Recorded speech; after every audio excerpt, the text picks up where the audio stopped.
Eh bien, bonjour à tous, messieurs, dames, j'espère que vous allez bien. C'est Fuku, aujourd'hui nous sommes le 29 août 2023, il est exactement 21h21.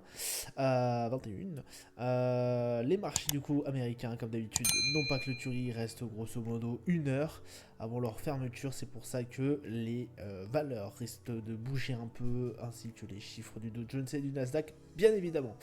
Le CAC 40 qui finit en belle hausse, hein, voilà, plus 0,67%, on est à 7373 points, on va rejoindre notre résistance des 7400 bientôt, je l'espère. En tout cas sur le graphique, c'est bien ce qui est en train de se passer. L'Eurostock qui fait un plus 0,85%, on est à 457 points exactement. Le DAX plus 0,88, 15 930 points. Le FTSE 100 plus 1,72, 7464 points. Le Dow Jones pour l'instant qui fait un plus 0,67, on est à 34 790.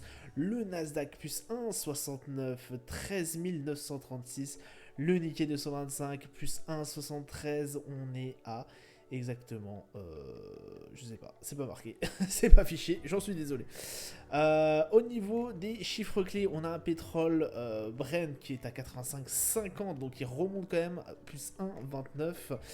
Le 11 d'or 1937, 73, on en parlera, je me suis pris un stop notamment sur le 11 d'or. L'euro USD 1,089, écoutez, plus 0,61% pour l'instant.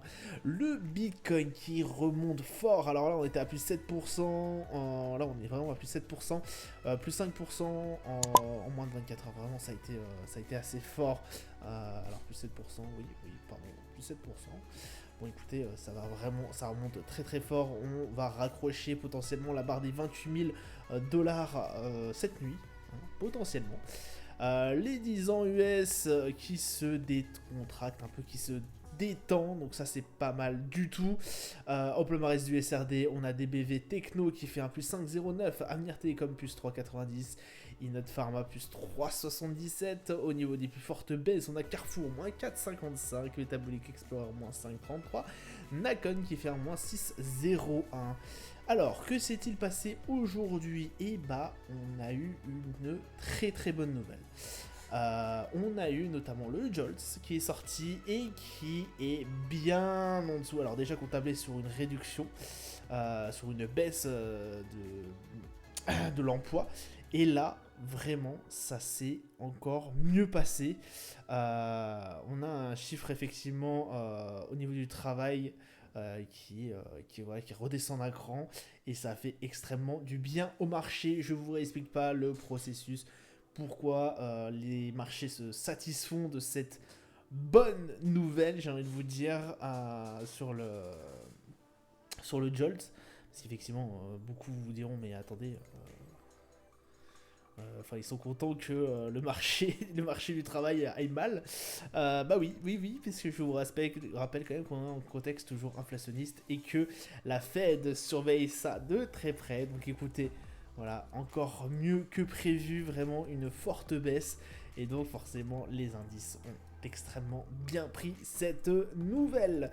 Et tant mieux d'ailleurs, et tant mieux. Ça sera un des trois justement gros indicateurs qui va sortir. Alors qu'il y en a un deuxième qui sort vendredi, si je dis pas de bêtises. Le troisième, je crois que c'est la semaine prochaine. On aura l'indice Core PCE qui sera suivi d'extrêmement près vendredi. Attention, le revenu des ménages et les dépenses des ménages seront forcément enfin voilà, hein, seront à surveiller effectivement de très très près sur ce vendredi. Voilà, vraiment soyons très attentifs. C'est vraiment aussi un autre, l'indice Core PCE est le deuxième plus gros indicateur suivi par la Fed.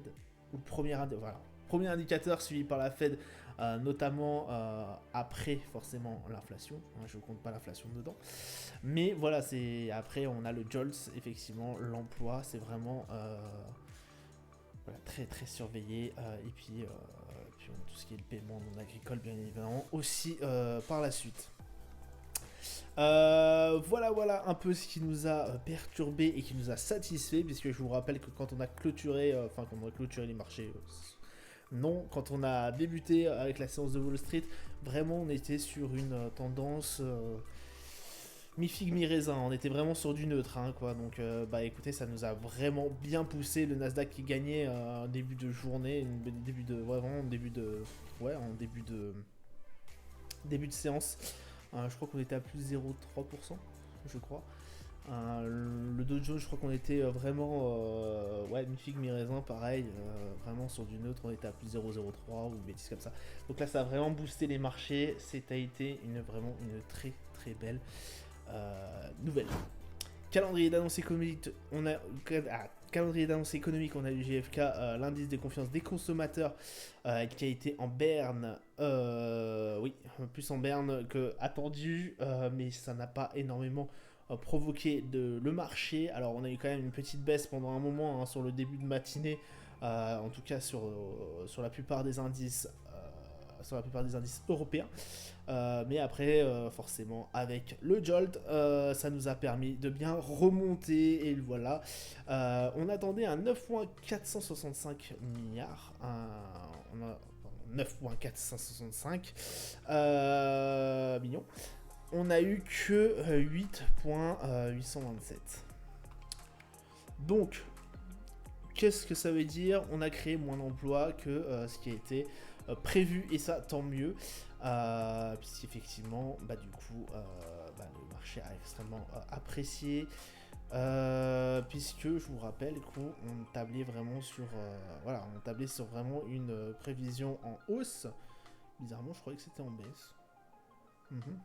Oula, bizarre. Bon, on a eu vraiment une offre d'emploi à contresens de ce qu'on attendait, et ça a été vraiment très très bien perçu par les marchés. Ça m'intéresse, c'est bizarre ces prévisions. Je pensais qu'on tablait déjà sur une baisse. On teste, c'est ce que j'avais entendu dire. Bon, ouais. Moyennement d'accord avec le chiffre là, mais on tablait déjà sur une baisse. Je croyais que c'était 9 millions et quelques. Bon, écoutez, je peux me tromper, mais ouais, pose bizarre. Demain, on aura le taux d'inflation au niveau de l'Allemagne après 14h et quelques.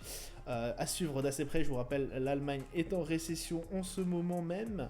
Donc voilà, vraiment à suivre aussi d'assez près. Et ce sera tout pour demain. On n'a pas d'autres chiffres d'inflation, on n'a que l'Allemagne qui tombe. Ok, je pensais.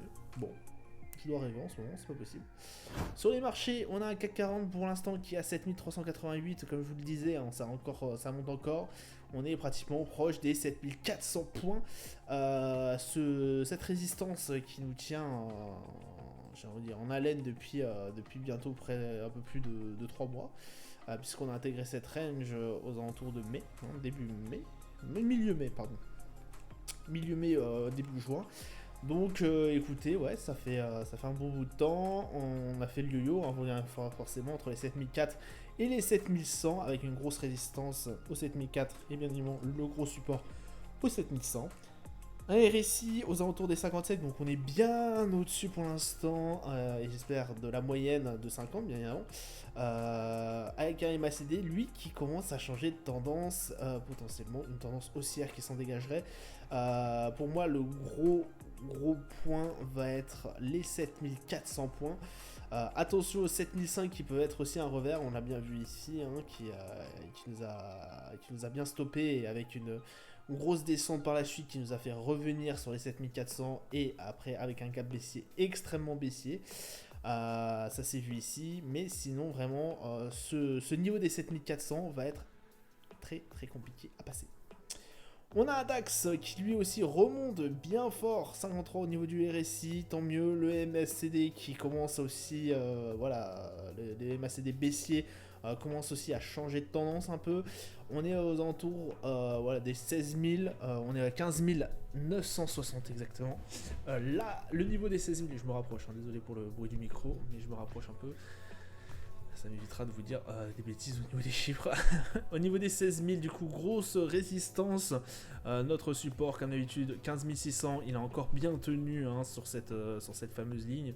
Cela fait plusieurs fois qu'on travaille, hein, c'est 15 600, ici une première fois, ici une deuxième fois, troisième fois, quatrième fois ici. Donc vraiment gros support. Petite résistance au niveau des 16 000. En revanche, l'autre grosse résistance sera plutôt aux alentours des 16 400, avec pratiquement l'ATH qui est aux alentours des 16 500 et quelques, qu'on a eu pendant un court moment. Le Brent 85-26, donc on avait effectivement la borne basse de Bollinger qui nous avait fait aussi une résistance plusieurs fois travaillée, 2 fois exactement, avec des mèches qui n'ont pas pu conclure en bas. Des journées plutôt qui n'ont pas pu conclure plus en bas que ça. On a les 85-25, attention, on peut justement, comme je vous l'avais dit, juste une respiration ici, en tout cas sur plusieurs semaines, qui nous permettrait éventuellement d'aller chercher les 90 $ plutôt le baril. Marché très très volatile, très compliqué le Brent. On est beaucoup, j'ai envie de vous dire, dépendant d'un peu l'OPEP. Comme d'habitude, j'ai envie de vous dire oui, mais là encore plus, puisque voilà, avec le conflit ukrainien et autres, c'est encore pire. On a effectivement, dernière réunion en juillet, voilà, on vire 1 million de barils en moins, donc forcément ça fait très très mal. On a notamment le Brent qui a bien remonté. Alors ça n'avait pas été le cas la dernière fois, je vous rappelle, c'était en mars. En mars, ils avaient supprimé 1 million de barils, alors certes ça avait remonté, mais pendant un temps, le niveau des 85, écoutez, avait fait un peu pareil. Il nous avait vraiment mis une grosse résistance, et de ce fait on avait plongé juste là par la suite. Va-t-il se passer la même chose? Je ne pense pas, puisque là effectivement là, ça fait plusieurs fois qu'ils appuient sur le niveau des on va réduire le nombre de barils en circulation d'1 million. Au bout d'un moment, faut que ça s'arrête. Donc écoutez, RSI 56, MACD toujours tendance haussière. Donc voilà, 85-27, un marché assez compliqué. Le 11 d'or qui nous fait un incroyable saut, lui aussi 1937. C'est fou, je pensais que justement on allait toujours passer en baisse. Alors, je m'avoue pas vaincu, potentiellement et toujours c'est baissier pour moi, toujours dans le contexte. Ça reste pour moi baissier. Voilà, si on regarde bien le graphique, malgré qu'il y a potentiellement une tendance qui est en train de se faire, on reste pour moi sur un or qui est globalement baissier, fondamentalement et techniquement. On voit bien avec la bande de Bollinger, on voit bien graphiquement que voilà, il y a une sorte de loi de dos qui commence à se mettre en place, avec des points hauts qui sont de plus en plus bas, et des points bas qui sont de plus en plus bas. Loi de dos inversée, du coup, vous aurez bien compris. Donc, bon, écoutez, là, c'était nos points. Alors, pour que cette loi de dos soit cassée, effectivement, il faudrait que, à la limite, on arrive au 1955. Ça pourrait vraiment complètement annuler la tendance. Là, si on repart en baisse, pour moi, ce n'est pas non plus très déconnant. Je vous le redis, on est toujours sur, pour moi, une baisse vraiment profonde de l'or. Le S&P qui lui remonte bien comme il faut, 4495, on va peut-être attacher les 4500 bientôt, peut-être ce soir. C'est, en tout cas on est très très proche, 1,55 au niveau du RSI, donc ça reste quand même bien un peu au-dessus de la moyenne. Et un MACD qui change de tendance, on va aller sur une résistance des 4500, donc écoutez, à voir si on va réussir à la passer dans les prochains jours. Et pourquoi pas aller chercher notre ATH qui se situerait aux alentours des 4600 à peu près. Notre ATH, oui et non, plutôt l'ATH de cette année si vous voulez. Mais effectivement, on n'est pas très loin non plus de vraiment du sommet de cette année. Le Nasdaq 15 370 et quelques. On a cassé ce niveau des 15 370. On a cassé ce niveau des 15 200 assez vite. Aujourd'hui, vraiment très grosse séance haussière, 55 au niveau du RSI. On a un MACD qui avait commencé à se basculer sur une tendance baissière. On voit que là, c'est un peu perdu. On est bien remonté. On a un objectif, bien évidemment, une résistance aux alentours des 15 851. C'était notre plus haut de l'année. Donc écoutez, potentiellement aller chercher ça alors avant la fin de l'année, avant la fin de la semaine, ça me paraît peut-être un peu présomptueux, quoique on sait jamais avec le Nasdaq, mais potentiellement oui, dans les jours qui viennent, voire dans les semaines qui viennent, ça serait très possible. Attention tout de même, alors je ne pense pas, puisqu'effectivement on avait une mèche qui était allée assez haute sur la grosse séance baissière. Là ça n'est pas le cas. Voilà, je pense qu'on va rester quand même sur une bonne séance haussière et je n'espère pas revoir les 15 200. Je ne pense pas que cette résistance, ce support pardon, pourra nous... Résistance, oui, plutôt. Cette résistance nous est réellement raccrochée. Je ne pense pas qu'on rebasculera vraiment très très vite sur du 15 200. En tout cas, je l'espère. Mais bon, voilà. Sachez que vraiment la mèche était.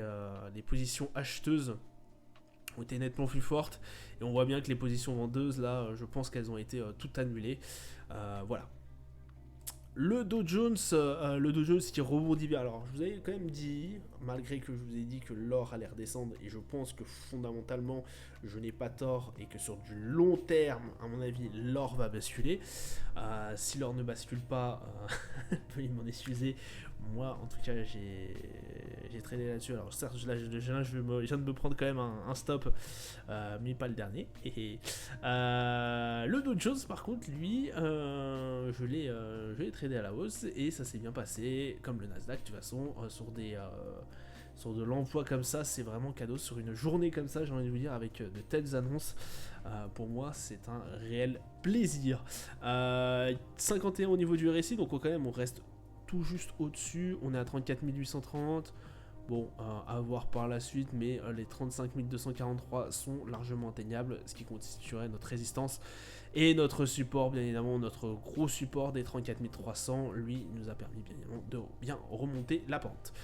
Voilà, ça sera tout pour moi pour aujourd'hui. Je vous souhaite une excellente journée, une bonne soirée à vous. Je vous dis à plus tard. Ciao, ciao.